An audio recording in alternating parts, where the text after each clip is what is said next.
Hello everyone, welcome to another episode of Non-Scripted Ramblings, and I'm Kendall Richardson. Today is an exciting day because I'm going to be talking all about the beginning of the, I guess you could say, modern trilogy. I'm sure it has a different name, but I'm going to be talking about episode 7, The Force Awakens. Whew. Man, I was looking forward to this, also simultaneously dreading it just because, well, well, this movie brings up a lot of feels for me, you know, and I may as well just get straight into it. I love Han Solo, I love Harrison Ford. Like I've said in these videos before, I've grown up with all of these movies. And not only was I a Star Wars fan, I'm a Star Wars fan, but I'm also an Indiana Jones fan, and I'll basically watch anything Harrison Ford does. I think he's brilliant. He's one of my all-time favorite actors, and so seeing him fulfill his dream of killing off Han Solo was very hard to watch, and still is. And when I watched The Force Awakens this week, I bawled again. Like, I can't handle it. It's so sad. It really, really is. Sorry to go right for the throat straight away, people, but I kind of wanted to rip the Band-Aid off and get this part over and done with. But it's so good, and it makes sense in a way, you know, to kill him off, or to, you know, because we want to put the focus on the new trio, the new plethora of characters, and sometimes it can be hard to do that when you've got so many of the old ones, you know, around. But I don't know, that's a possibility as to why, but it just still sucks because, you know, we never got to see the original trio reunited on screen again, like in the one shot together. That would have been brilliant. And if they managed to digitally make something like that happen in the Rise of Skywalker, I will be crying for days and days and days. Yes. So Harrison Ford in this movie, though, fantastic. It's so good to see him and Chewbacca back. Not just, you know, on the Millennium Falcon, but in the Star Wars canon and in the films. And it was great. It was really great. I mean, I don't even really know what too much to say about it. It's just, you know, it was like nothing changed. You know, it had been 30 years since Return of the Jedi, and 30 in the canon, and then 32 years since that movie actually was released. So they kind of got the timing right with the aging of the actors. But yeah, it's so good. Like, I just love seeing the scenes, you know, on that freighter where those gangs are coming after Han because he's screwed them out of some money again, like typical Han, you know. Once a smuggler, always a smuggler. Yeah, I thought he was brilliant, and it's heartbreaking that that's the end of his story. But you know, he died a hero's death. He tried to redeem his son. You know, he believed Leia when she said there's still good in him, and of course, as we've been watching the film, we know that Kylo Ren is very much battling between the light and the dark the entire film.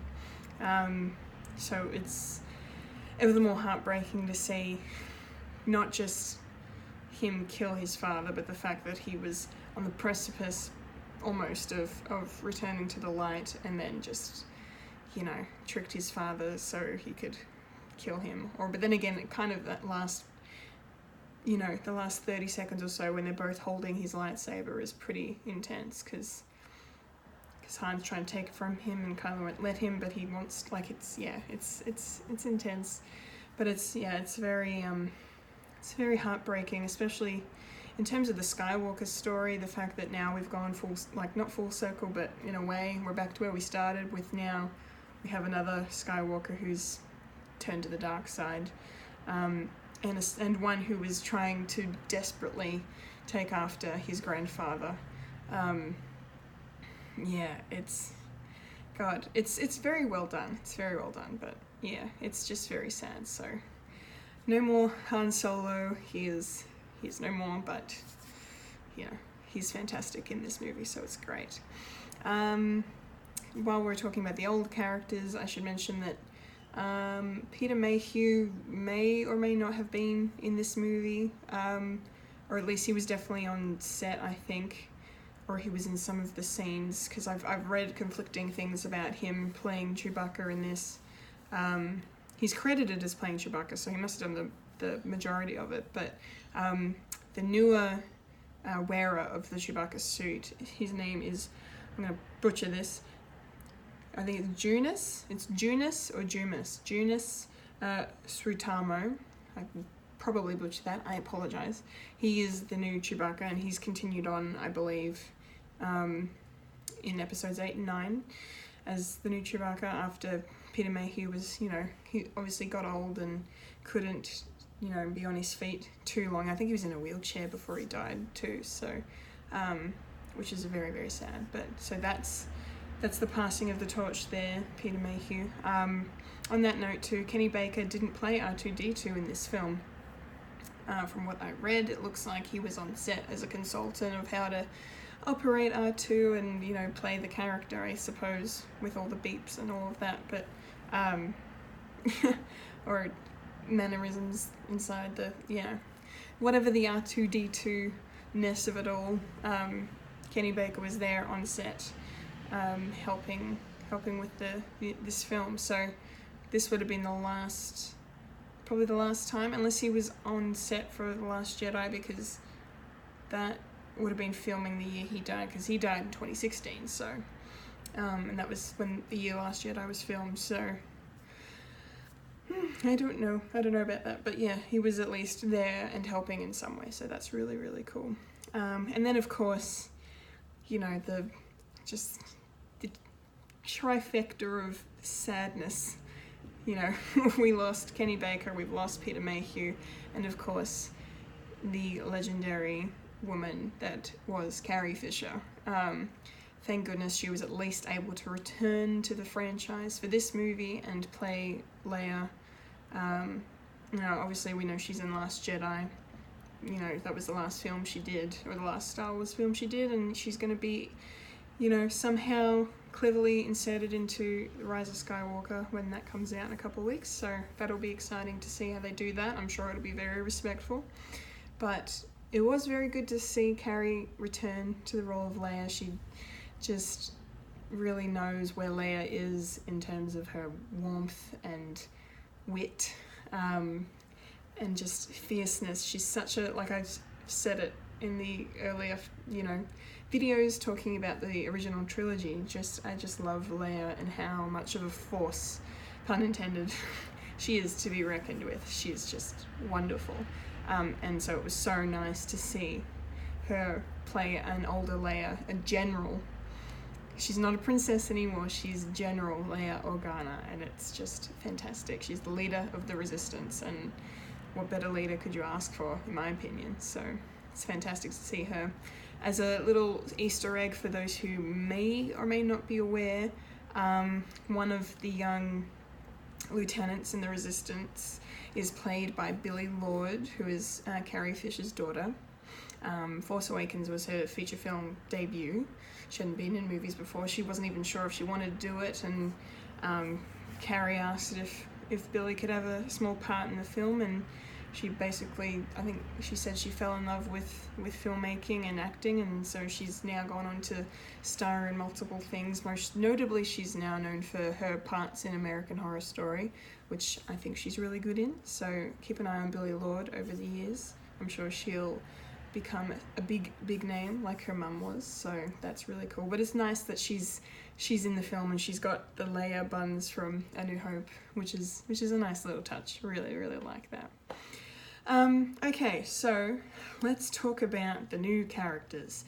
There are so many new characters introduced in this film, I don't even know where to begin, but maybe we'll segue from Leia to Kylo Ren / Ben Solo, Leia and Han's son. Adam Driver is fantastic. He's fantastic in everything I've seen him in. He's a top-notch actor. He he's just so good. He's just, I don't know, he's very good at getting you on side. Even though he's evil in this, you're still rooting for him, because obviously you want him to come back to the light. So, but he's just, I don't know, I kind of like, I like the way he portrays the struggle, and he kind of, I think he does the angsty stuff better than Hayden Christensen did as Anakin in the prequel trilogy, because Kylo/Ben Solo is very similar to Anakin. Like, his story is so similar, and especially just in terms of his anger, and wanting to be the best, wanting to be the greatest, you know, and I mean, in this case, because Kylo Ren's trying to live up to Anakin, to Darth Vader, so he emulates him completely.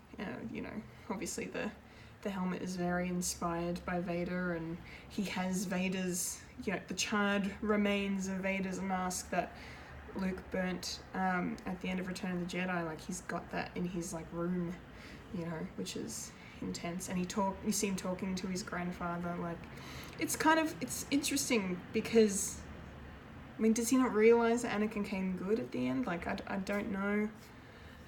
And maybe that's why Anakin hasn't appeared as a Force ghost to Ben, because, well, he turned good in the end, so I don't know, maybe. But it's interesting. Nevertheless, I think he's a very good villain, and he's awesome in this movie. Yeah, I love, and I can't wait to see where his story ends. So, in terms of the good guys, actually, before I move on to the good guys, I should mention one more bad guy. General Hux, played by, and I'm going to try and say his name right, Domhnall Gleeson. Hopefully I didn't butcher it, because it's got that funny UK spelling. Domhnall Gleeson, I'm pretty sure. Domhnall Gleeson. Anyway, I love him, and again, everything I've seen him in, he is fantastic. But his take on General Hux as this Nazi-inspired dictator, you know, leader, giving that grand speech that's just, a little too close to reality. He's awesome. I really like him. He's very similar to, in the sense of, you know, the Tarkin character, except maybe a bit more fiery, a bit more tempered. You know, Tarkin had a bit more, like, not that Hux doesn't have class, but Tarkin had a bit more class, because the way Peter Cushing played him, because Hux is just, you know, he's very smarmy, and he likes being in charge, and him and Kylo Ren have sort of a bit of a not so great banter between the two of them about what's, you know, who's in charge and who's taking orders from Snoke and all of that stuff, blah blah blah. But nevertheless, I really like Hux as a character, and that speech he gives before they fire Starkiller Base. Whoa, it's powerful. It's really powerful, and I love the delivery. It's awesome. So he's great. And then I should also mention, because I just did, Snoke, Supreme Leader Snoke. He is basically this trilogy's version of the Emperor, or, you know, everyone thought he was going to be.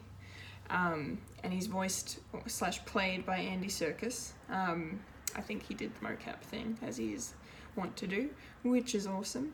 But we only see Snoke in hologram form during this film. So he's just this big towering thing, like figure that kind of casts a huge shadow in this big dark, like, throne room almost. It's very interesting. He's a very interesting kind of mysterious character who's, I don't know.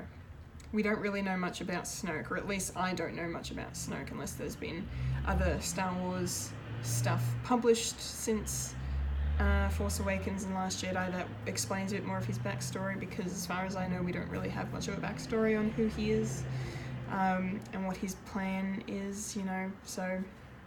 But I mean, clearly he doesn't want, you know, Luke Skywalker to live. He wants to kill him to, you know, stop the Jedi.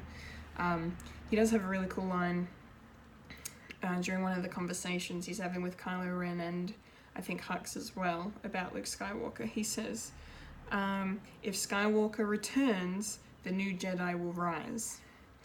The title of episode 9 is Rise of Skywalker. So I just kind of wanted to mention that. I just think that's kind of clever. Although I've been one of those people that's gone with the theory that the Rise of Skywalker is referring to Skywalker as the new generation of Jedi. They don't call themselves Jedi anymore, they're called Skywalkers or something like that. That's just kind of what I like. I don't want to think that Rey is a Skywalker, you know. I think that's too much of a cop-out.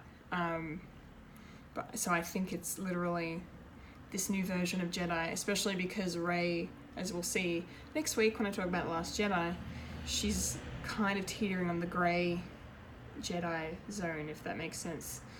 I'll get more into that next week. So maybe that's kind of what this new breed of Jedi is, and therefore they need a different name, so Skywalker. So that's my theory. But yeah, it's kind of foreshadowed here with Snoke's little quote. So I wanted to mention that. I just thought that was pretty cool. Yes, alright, cool. Now let's talk about our heroes, our new trio, starting with, I'm going to start with Rey, since I was just talking about her. Rey, played excellently by Daisy Ridley. This is her breakout film performance. She'd mostly just done British TV up until she'd gotten this role. And, you know, she was up against some pretty intense names, some pretty well-known actresses for the part, but J.J. Abrams decided how George Lucas cast with the original trilogy that they wanted to go with actors who were virtually unknown, and of course nobody outside of England would have had a clue who Daisy Ridley was until this movie, and now she's everywhere. Now we love her because she's awesome. She's very, very talented, and I love the way she plays Rey and how good she is, and I don't know, I just love the way Daisy speaks. I love the way Rey speaks. Just her voice is just really nice, and the like this kind of accent, the way she pronounces things is just, I don't know, I just really like it. And she's so earnest, and yeah, I don't know, I think she's great. I mean, yes, I feel like she's a Mary Sue. You know, she's just good at everything, naturally good at everything.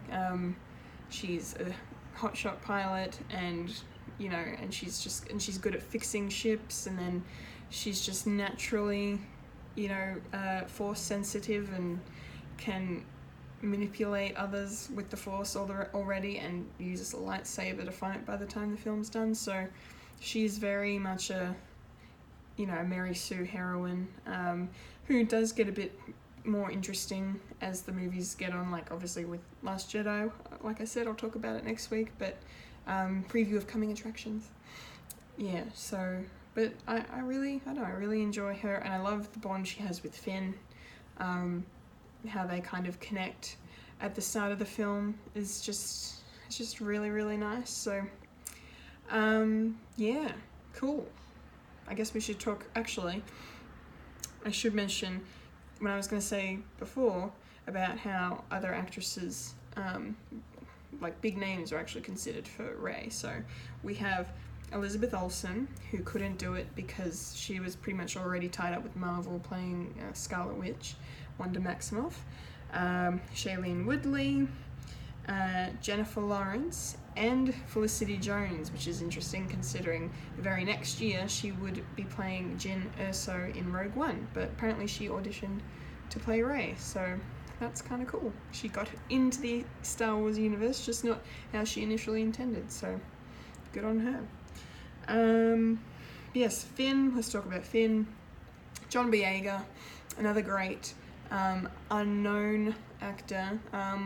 His most famous role up until this point, I think, outside of Star Wars up until Force Awakens, was this film called Attack the Block, which is a British sci-fi film, I think about an alien invasion, if I'm not mistaken, and Nick Frost is in it as well, but John Boyega is the lead in that. I haven't seen that, but I've heard it's fantastic, so I really need to check it out somehow. But I really love Finn, I really love John Boyega. Apparently, originally, Finn was going to have his British accent, because John is from England, but him and J.J. Abrams decided that his American voice sounded a bit better for the role, so that's why Finn has an American accent. He pulls it off nicely, I should say.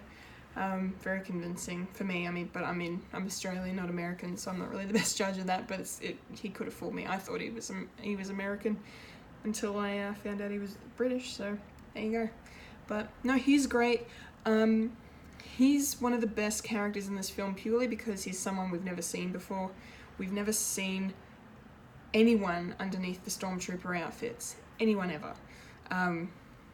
No one's faces. I mean, maybe outside of the films, but I'm talking the main Skywalker saga films.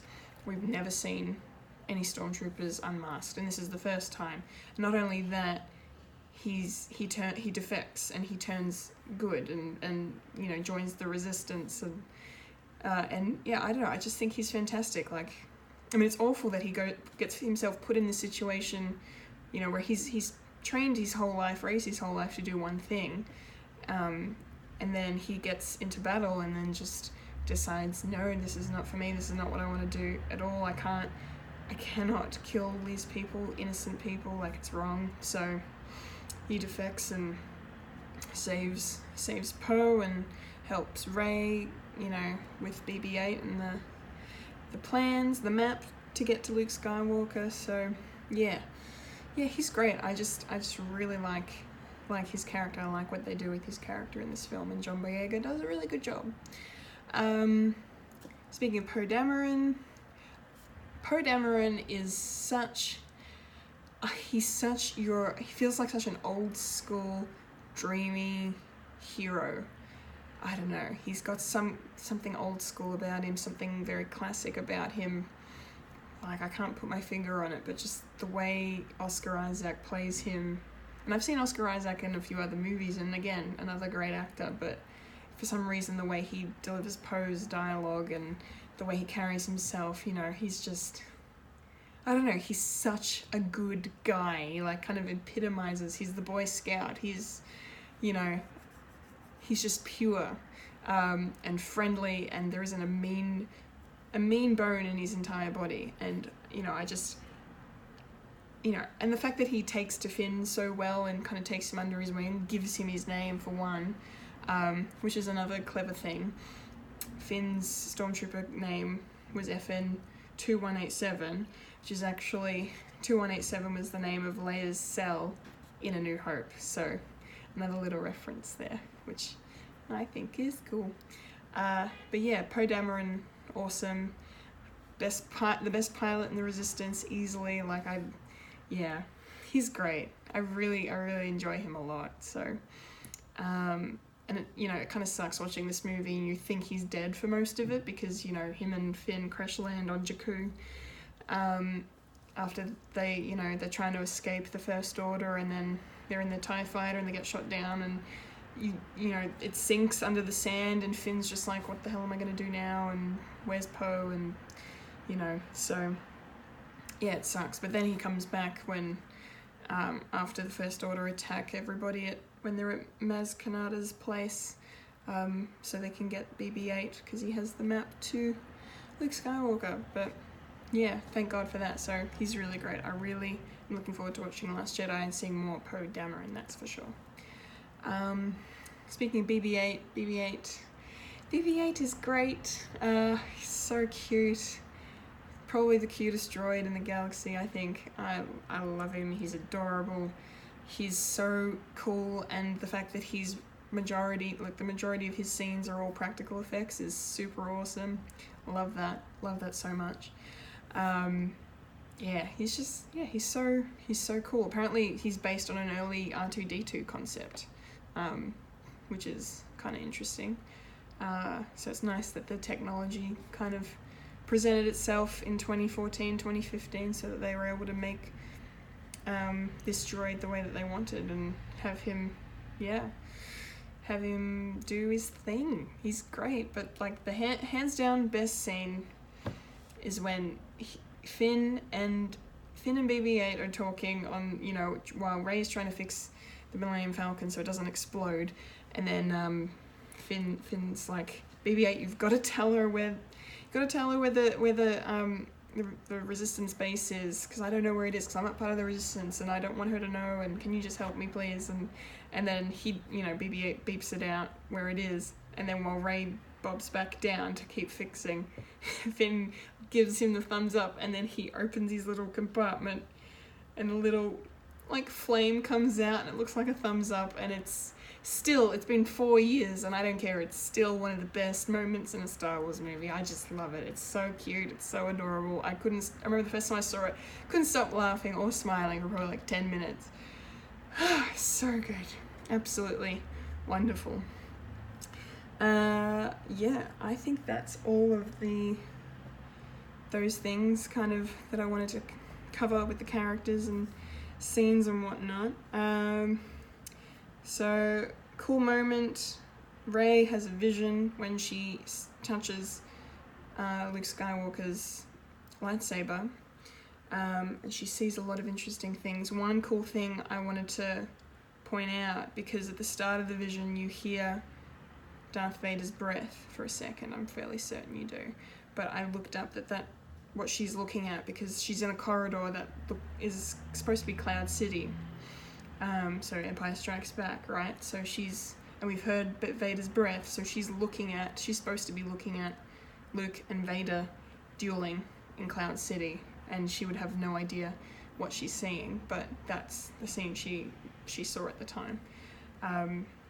You know, and then we get a glimpse of Luke and R2-D2, and then there's a glimpse of the Knights of Ren, and then we see whoever Rey's family is leaving her on Jakku when she was a little girl, and it's really emotional. And so I can understand why Rey wanted to run away from it all after she saw all that. But the other really cool thing about that vision is right at the end, they did this really awesome thing with Obi-Wan Kenobi, and it's a combination of Sir Alec Guinness and Ewan McGregor talking. So Ewan McGregor recorded the part of so the line is, Rey, these are your first steps.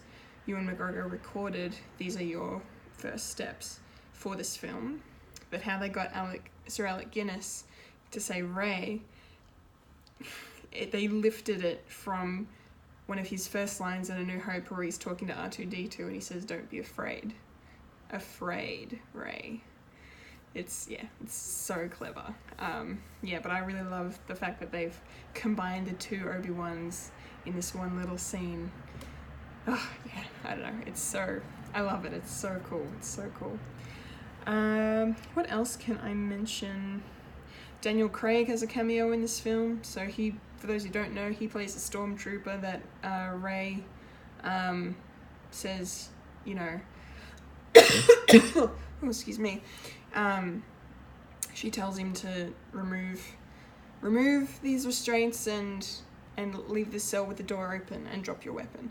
That's Stormtrooper. That's Daniel Craig. So there you go. Because I think they were filming Skyfall or Spectre. I think maybe Spectre. I don't know. Maybe Skyfall. One of those. I think it was Skyfall. Yeah, I think Skyfall came out in 2015. So they were filming that at the same time in England. So that's why he was there. And he's like mates with JJ. So nice little Easter egg for you there. Favorite quote of the movie? That's not how the Force works, from Han Solo. Love it, love it, love it. Another sad thing about Harrison Ford not being in these movies anymore is the fact that we don't get any more of Han Solo's sass. And I love that sass, and that line was so good. Some of the humor in this film is cheesy in parts, but like the main part that I didn't like was like right at the start when Poe Dameron and Kylo Ren are like facing off, and then there's no one talks or says anything for like 10 seconds, and then Poe Dameron's like, so who talks first? You talk first? I talk first? I'm like, okay, I get you're trying to have a laugh, whatever, break the tension, because it's a pretty intense moment, but I'm like, I don't think that was the right time to do that. So, but that's just me. However, the humor works very well with Han and Chewie, that's for sure.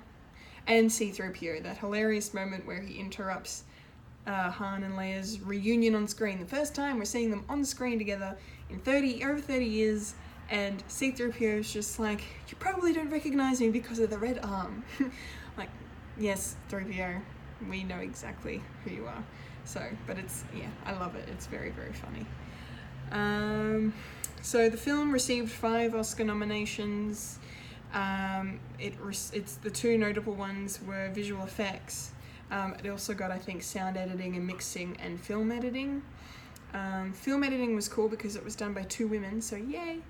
But they didn't win, and the other nomination was John Williams got another composing nomination for the score. The score in this film is awesome because it incorporates so many different themes from the original films. It's just the way he works them in together with each other. It's perfect.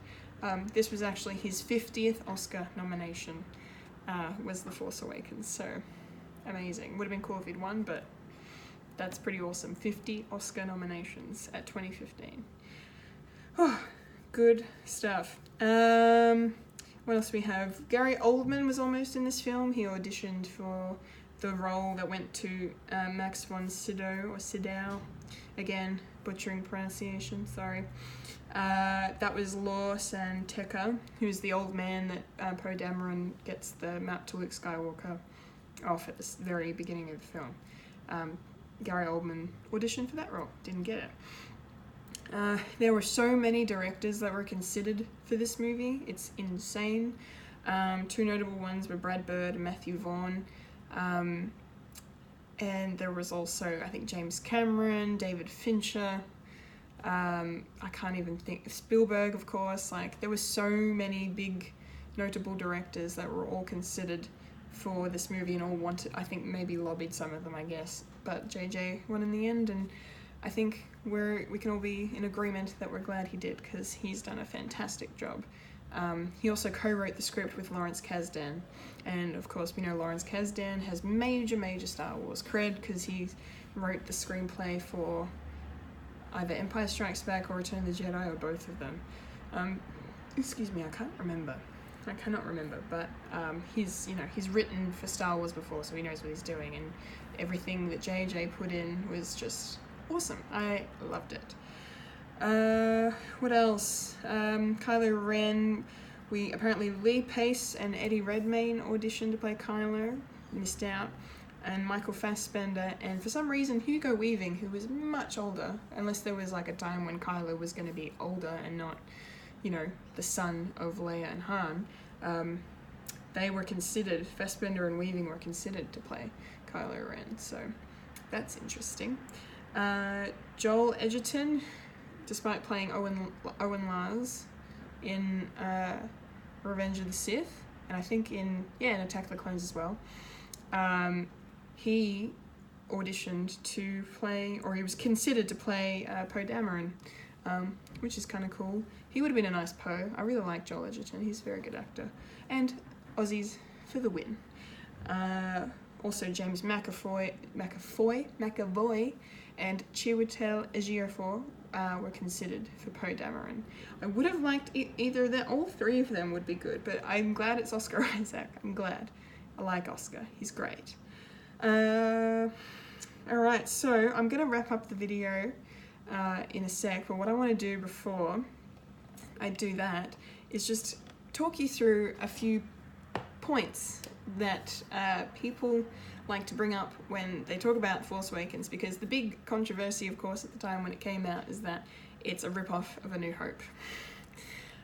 They've basically remade A New Hope, and some people thought this was good because, it really kind of redeemed the franchise after the mixed reactions to the prequels. This was the best way to kind of get people back in and invested in Star Wars, was to take them back to the time of, these great original movies, and like really kind of harp on those themes and even story beats, just to kind of bring the familiarity, and it worked in its advantage obviously in a lot of places, but some people think it kind of maybe held the film back from reaching its full potential. But I don't know, I think the differences are very similar, but I think they're dissimilar enough that I'm willing to look past them. It doesn't ruin my experience of watching this film. I really enjoy watching this film despite my heartbreak at the end. I really do enjoy this film, and it's fantastic. But there are a lot of similarities, so here's a few that I'm just going to read out. There's a droid carrying valuable information who finds himself on a desolate desert planet. So obviously R2-D2 and then BB-8 in this one. There's a Force-sensitive, masked and darkly clothed antagonist who arrives on the scene shortly after the information is handed off, looking for the droid.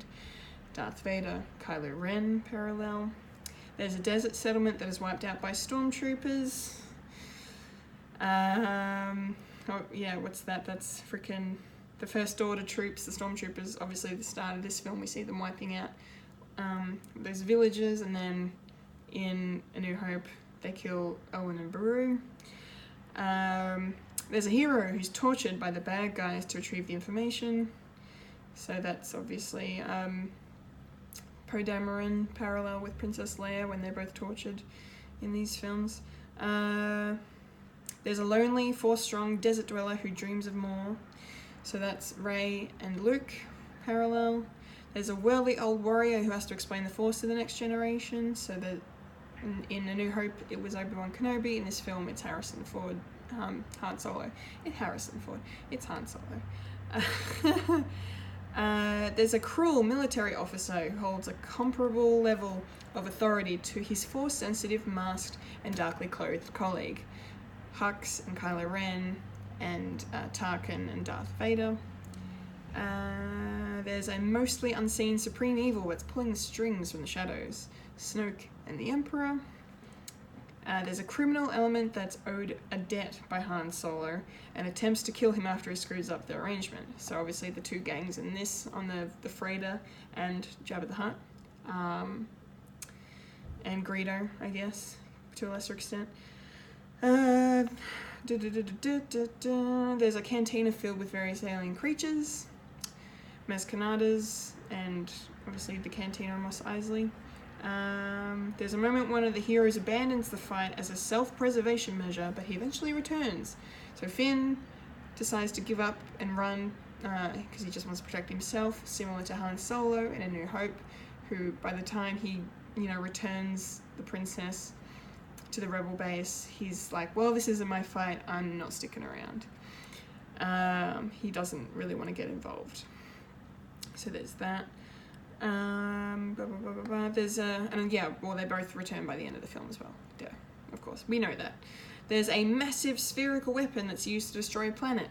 Yes, obviously that's the biggest comparison between the two films is obviously Starkiller Base and then the Death Star from the original trilogy. Starkiller, funnily enough, was originally Luke's name. In one of the early drafts of A New Hope, George Lucas had written Luke Starkiller instead of Skywalker, and I much prefer Skywalker. I think we could all agree on that. Let's see. There's a base belonging to the Rebel forces on a forest-covered world. Yavin 4 in A New Hope, and here we have, I forget the name of the planet the Resistance base is on, but similar situation here. Even the communications room where everything's going down looks very similar. There is a surrogate father figure who's cut down by someone previously close to him who has turned to the dark side. So in A New Hope, it's Obi-Wan being killed by Darth Vader, who is obviously a surrogate father figure. I